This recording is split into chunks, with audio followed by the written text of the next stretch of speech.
Hi everyone, thanks for joining me today. I had made this notebook here a while back and I just loved how it turned out, so I thought I would take the time and show you guys exactly how I did that. So I started just with a regular notebook that I got at the dollar store, and then some aluminum foil. I made a skull shape. So I rolled out some polymer clay on my pasta maker. Get the size so it's about the same size as our notebook cover. One for the front and one for the back. And then just start laying some clay over that aluminum piece that we made. Don't need to worry about the back, just the front of it. Trying to get our bone structure in there. I'd never done anything skull-like, so this was a first try for me, so it might not be quite accurate.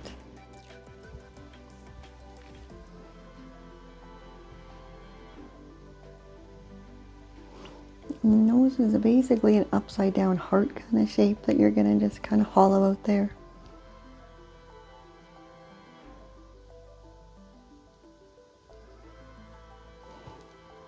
Hollowing out the eyes and adding a brow bone.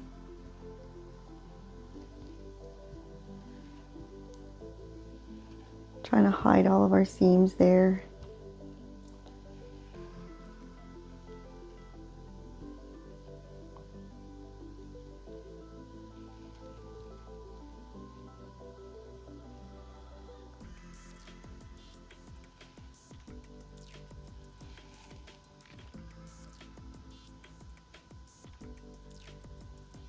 And then I just kind of carved out little teeth. The mouth was really hard. I really had a hard time with the mouth. I don't know why, but that to me was really challenging.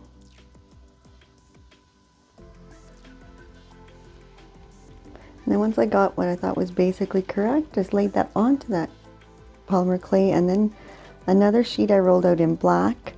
We're going to make his hood out of that. And I kind of played around with it till I thought it looked about right. And then I just made some little cut marks in it. We just want to rough it up a bit. We don't want to look like a new cloak. It's pretty worn.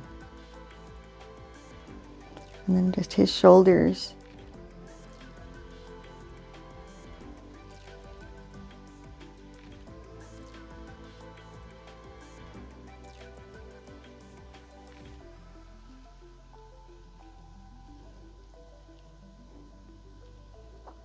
Kind of looks like a flying nun right now. And again, just adding some detail, making it look a little more worn. Give him some wrinkles and folds in there. Smoothing out our edges a bit.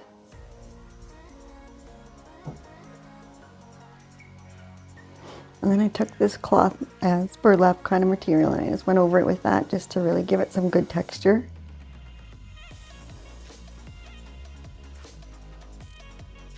The one problem with this is I did get some fuzzies in it from that I kind of tried to pick out, but I couldn't get them all. Okay, and so now we're just going to roll out some snakes of clay and we're going to add that to that, making some branches. So just all over, we want those just anywhere you want them.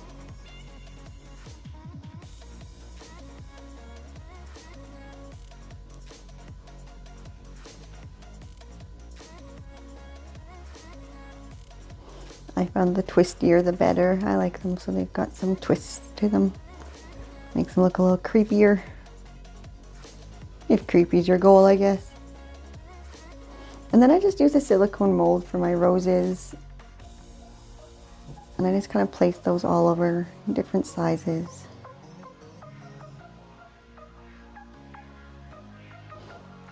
A little tip to get those roses to pop out a little easier, I did put a little tiny bit of cornstarch in it once in a while. Just helps them to loosen up a little bit. And then once you get all your roses on there, you're going to just place your Grim Reaper guy on there wherever you want him, best you can.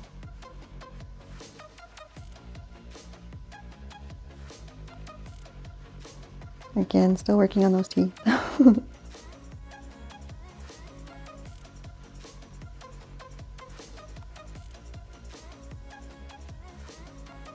And I decided it needed a little something, so I added this chain. I'm just going to tuck that right in behind there to keep it in place. I did end up adding some bacon bond to it later because it did not totally keep in place though.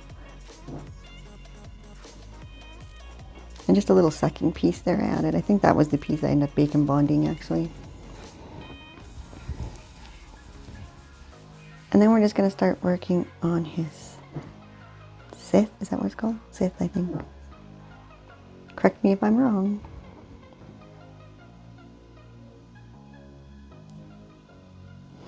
And to make the top of it, I just had to make this rectangle kind of shape. So I just used my acrylic block to kind of smooth out my edges.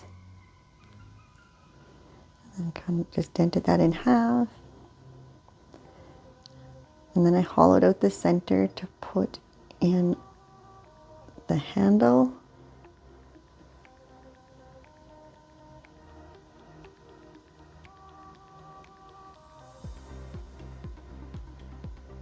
And then I just put that on the book there. And then we're just going to carve some texture into the handle and such too. And a few branches and roses on the front, on the back part here as well.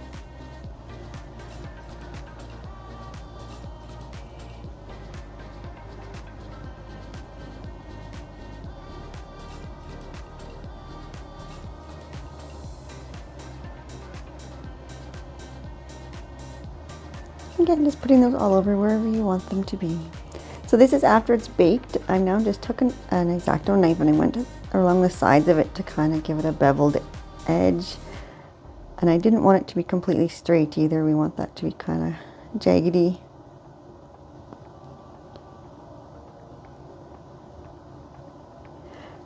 And I attached that with just tacky glue. I know you can use bacon bond for this too. I was just nervous because the covers of my book are a little bit of a plasticky texture, so I was a little nervous to bacon bond it and then put it in the oven. So I did just add tacky glue and attach it that way, and it was really stuck on, so I was happy with that. And now I'm just using acrylic paints on it, just darkening it up a bit, adding some layers and textures.